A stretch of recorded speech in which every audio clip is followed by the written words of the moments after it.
It's Wednesday, July 2nd. He wants it too. I will tell you. He's coming here next week. He wants to end it too. Ceasefire talks. U.S. President Donald Trump says Israel has agreed to conditions for a 60-day ceasefire in Gaza, but there's no details on what that could look like.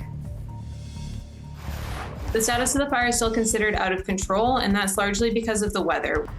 The BC community of Lytton is under a local state of emergency with 2 wildfires forcing people out of their homes.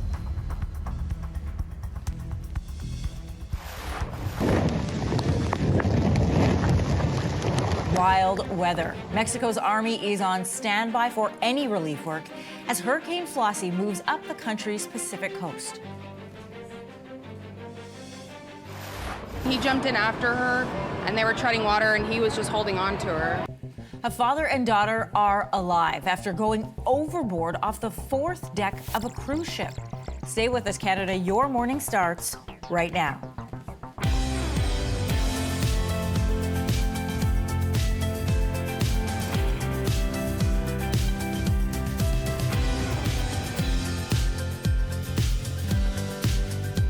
Good morning, Canada. Welcome to Your Morning. I'm Anne-Marie Mediwake. Good morning. I'm Lindsey Deluce. I'm Kelsey McEwen. What day is it? Honestly, I don't know. It feels like Monday.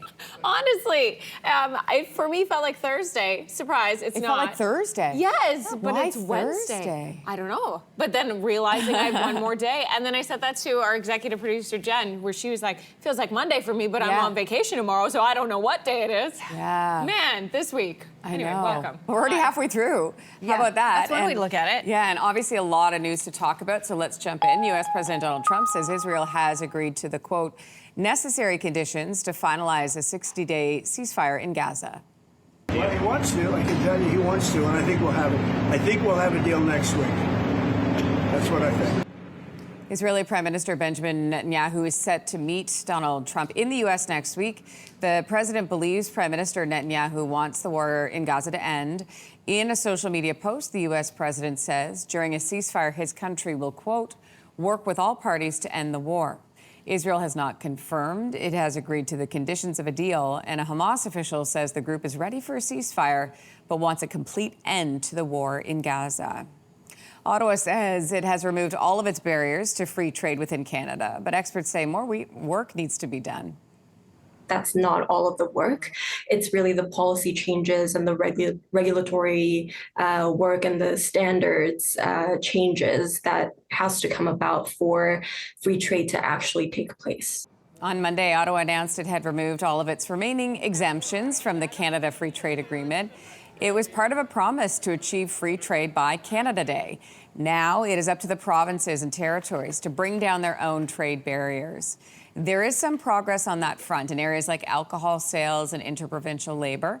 Ottawa says it will keep working with provinces to move interprovincial trade forward. Ontario Provincial Police warned there may still be suspects on the loose after an armed home invasion near Huntsville. So here's what we know. Officers responded to a call early yesterday morning, leading to a shelter-in-place order. Their investigation then moved beyond the home to Highway 11. Lanes were closed in both directions for hours. People were being told, who were stuck in traffic, lock your car doors. Yeah, police say 6 suspects were arrested, but they didn't say how many others may still be on the loose. Investigators are also looking for a silver Honda CRV, Ontario license plate CZFE895. People in the area are being told report any suspicious activity to police. A Canadian-American dual citizen is in custody for allegedly being part of a deadly human smuggling operation in the St. Lawrence River. The U.S. Justice Department says 34-year-old Timothy Oakes was involved in the March 2023 drownings of an Indian family and a Romanian family on the St. Lawrence. Oakes' brother also died in this incident. The U.S. Justice Department arrested Oakes as he tried to enter the U.S. June 15th. He was indicted in April for conspiring with others to smuggle people from Canada into the U.S.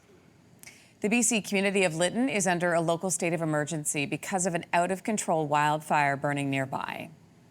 While crews continue to action the fire effectively, we're just aware that conditions could be changing. People living in several homes have been told you need to get out, leave for safety. A second fire started between Lytton and Lillooet. The original fire was spotted Monday night, and as of last night, it had grown to about 25 hectares in size. It's now one of more than 70 wildfires burning in BC. It was 4 years ago that a fast-moving wildfire killed 2 people and destroyed most of Lytton. Parts of Mexico's Pacific coast are under a tropical storm warning as Hurricane Flossie strengthens to a Category 3. Officials have ordered some beaches to close and ports are closed to small boats. Mexico's army is also on standby for any relief efforts. Flossie's outer bands are bringing heavy rain to parts of Mexico's Pacific coast, but the storm's center, it is still offshore right now. It is expected to either move west-northwest or possibly northwest before weakening later today. Hurricane season, by the way, runs until the end of November. The jury at the trial of Sean Diddy Combs is expected to be back deliberating today after reaching a partial verdict. So the jury reached verdicts in 4 out of 5 counts after deliberating for about 12 hours, but the jury told the judge they could not reach a verdict on the most serious count of racketeering. That is the charge that carries the heaviest sentence. Aside from racketeering, Combs is facing 2 counts each of sex trafficking and transportation to engage in prostitution. Combs has pleaded not guilty. Well, this is a wild story. So passengers on a Disney cruise are sharing what they saw after a father and daughter were rescued after going overboard. I just saw a bunch of the staff running outside on the 4th floor deck, and I figured something had happened. So this is video of a rescue boat. Do you see those little specks? That's the father and daughter. This happened over the weekend on the last night of a cruise to the Bahamas. One passenger said the girl was sitting on a railing taking a picture when she fell overboard. Her father then jumped into the water after her. A man overboard alert then went out. Crews were sent to go after the 2 passengers. Disney didn't give many details other than they were rescued and they're okay. TSN's free agent frenzy had one final bit of breaking news from the original hockey insider, Bob McKenzie. I'm trading my semi-retired life of doing the World Juniors, draft rankings for Leaf games, free agent frenzy, trade deadline for absolutely nothing. Yeah, so after nearly 5 decades in the industry, Bob McKenzie is retiring. Yeah, any hockey fan will tell you he's been a staple in Canadian hockey coverage for years. Oh, look at that. F fixture at the World Juniors, on trade deadline day, free agent frenzy day. His 48-year career, 48 years, brought him to the Sioux Star, the Globe and Mail, the Hockey News, the Toronto Star, TSN, and he was south of the border as well. And our colleagues at TSN honored Bobby Mack yesterday at the end of free agent frenzy with a special silver hockey stick presented to him by members of the RCMP. Congrats to him. All of the stars were out for the National Tram Driver Championships in Warsaw.